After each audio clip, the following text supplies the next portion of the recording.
Hello everyone, this is David with the fish. Today's video is going to be about how I do Grindal worm cultures and keep them going and keep making more and more and more, because you can never have too many Grindal worms, particularly if you have the fish in the 2-inch and under size, or you have lots of little baby fish like a pistos. Once the brine shrimp get to be a little small, Grindal worms are outstanding. So this is about redoing a Grindal worm culture. Let's get started. I want to start this with like the major basics. This is, I don't know, a quart container. Maybe be nicer if you had one a little larger, but you get these at the easiest place to get them is the dollar store, but you can get them at Walmart, anywhere. But the dollar store usually has like a 2 or 3 pack for $1.25. Then I take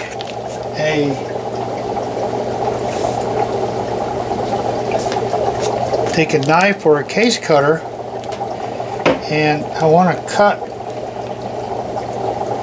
a slash through here. Cut 3 sides with a little luck. Yes.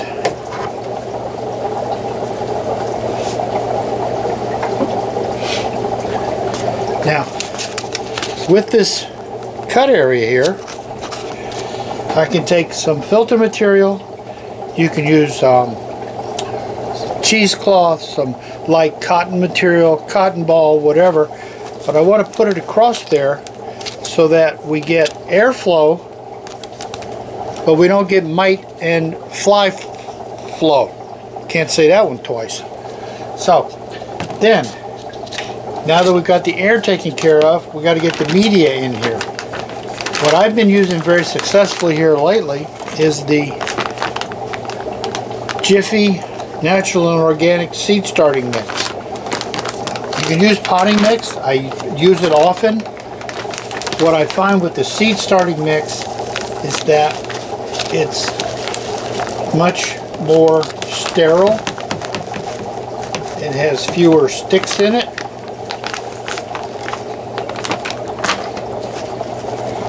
Shake it down.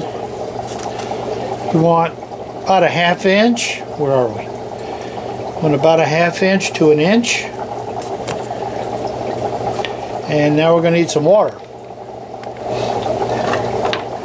And you want to add some water to this because you don't want the worms to hit this super dry media and they'll just immediately dry out, kill them all.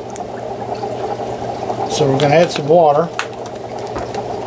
I love these plastic putty knives. Get them at Lowe's or Home Depot or Ace Hardware or anywhere. They're cheap and they're incredibly useful. And then, since this is mostly peat moss, you got to work it to get the water into it,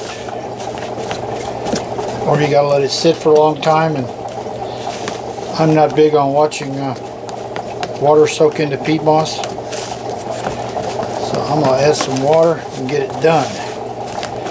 Now, because of the way I'm going to make this, swap this culture into here, I'm going to leave it a little dry. And you'll see why in just a moment. But it's got a level of moisture to it, which is really good. Now, we're going to have to feed these guys. So I'm going to take a little cup with just a little bit of water. And what I've had tremendous luck with so far, with not hitting me up with mites in the food or bugs in the food, is this Temptations, it's treats, little snacks for cats. It is 28% protein, 21% fat, and the Grindal worm seems to just be in love with it. Now, I'll show you what it looks like.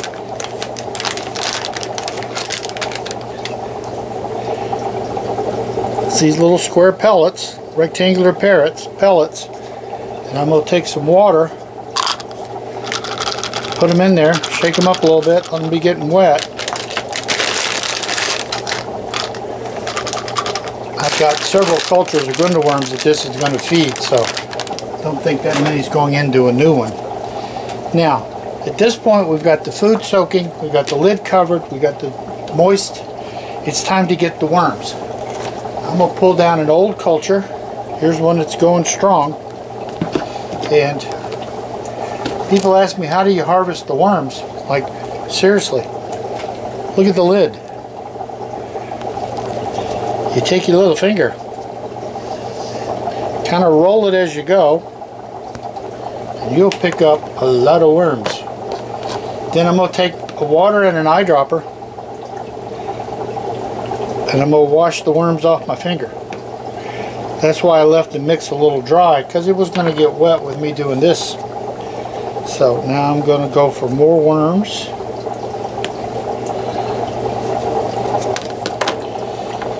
And a little bit more water in the eyedropper. Come down here.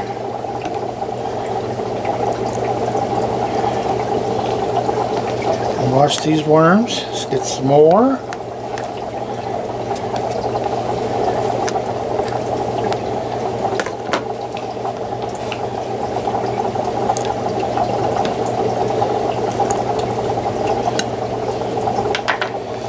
Now, depending upon how fast you want this culture going, will tell you how many worms to start your culture with.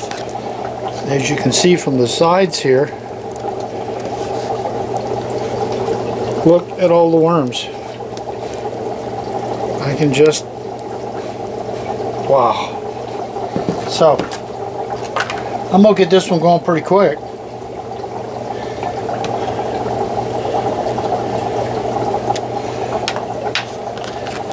As long as I have so many extra worms, I'm going to feed them to the fish. So I got enough here to start my culture. So I'm going to be scooping these worms out and putting in the water to feed the fish this morning.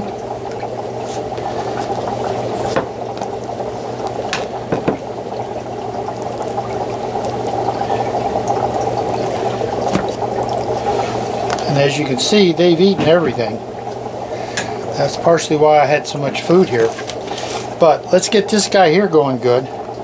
So we've got 3 places that we plopped a lot of worms.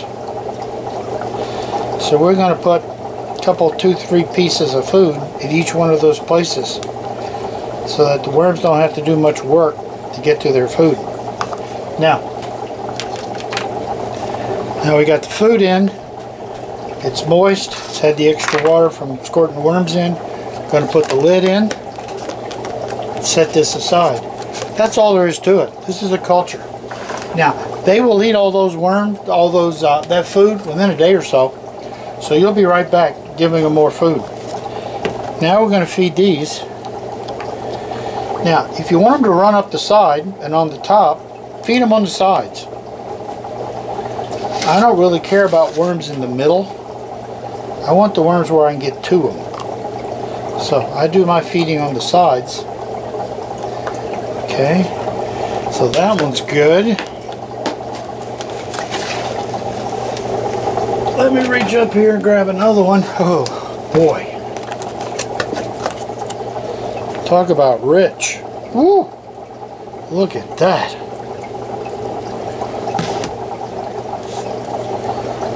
Man, they've just about eaten all their food too. So we're going to scoop all this up.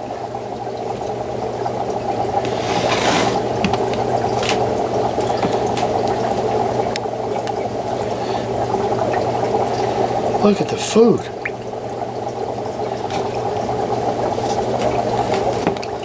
The key to this, other than what I'm showing you to take care of them, is you've got to start with a culture that doesn't have any mites in it. Man, fighting the mites is my nemesis. I got these off of Aquabit from a guy I think that's in Texas or Oklahoma, and it was a Walter worm, vinegar eel. Well, it wasn't. I wanted Walter worms, vinegar eels, and Grindal worms, and I got all 3 from him. And I got to scoop these out. This is just too much. Culture, I could start 4 or 5 off of this. This culture is not going to, it'll crash if you just leave too many worms in there. It's just too much waste material. So you've got to get these things scooped out. And we'll put Put some more food in here for these guys. I know I usually do videos on whiteworms, but if you're raising fish, and you guys that do it will know exactly what I'm talking about. There's a point with the baby brine shrimp that it's just not working anymore. You can't get enough shrimp in them to keep them growing. They do a little pause. You need something a little bit bigger. Well, guess what is a little bit bigger? Grindal worms.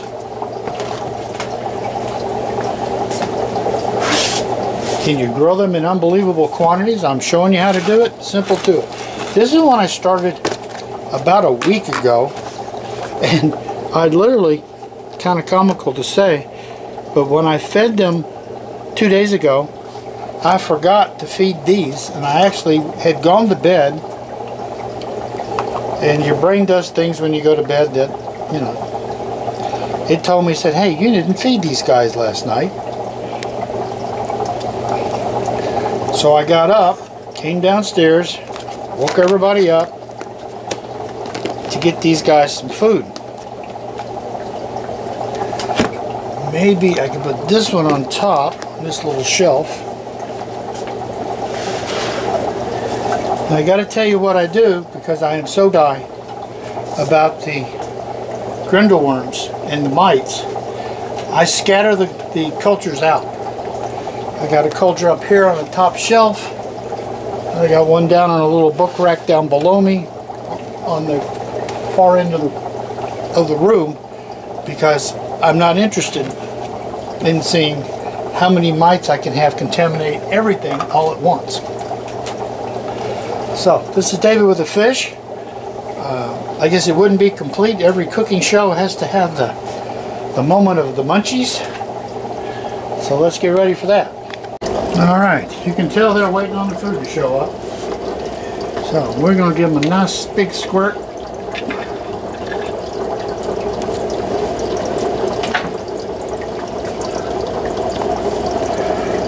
And you can see they are flat going crazy. These are a red Dumbo ear guppy. I'm not a big guppy person, but these guys are beautiful. Wow, these guys are pretty. With the black dorsals. Look at the black dorsals on that guy.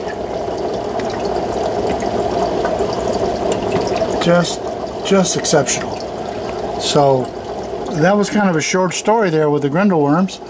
I'm gonna give them some more, but you see how they react to it. And these guys are really a little small for white worms. The best they could do is like eat one, and it'll probably stick out of their mouth. So Grindal worms is a great, good food for them. So this is David with the fish. Hoping you get a hankering to try some Grindal worms. It's a common item at the fish club auctions, where you can pick a culture up and you get to look at it and make sure there's no mites. So here's my little live food installment for today. I want to thank you for watching. Please subscribe, leave a comment if you like Grindal worms or you have another really good food, because I'm always looking for foods that are not going to be passing along the mites. And potting media, I know they say cook it, microwave it, whatever. I still get mites. So far, this Fairy Moore stuff is the best I've found. So, this is David. Thank you for watching.